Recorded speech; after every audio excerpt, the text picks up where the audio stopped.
Hello viewers, আসসালামু আলাইকুম। আজকে চলে এলাম যৌনা ফিউচার পার্কে শপিংয়ের জন্য। So let's start.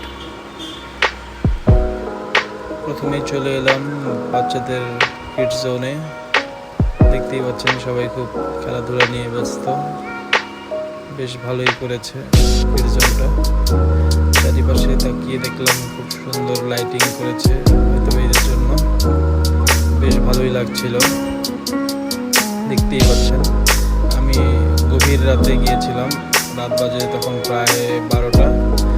একটু ফাঁকা ফাঁকাই ছিল, একটু ক্রাশ ছিল না, দেখতেই পাচ্ছেন।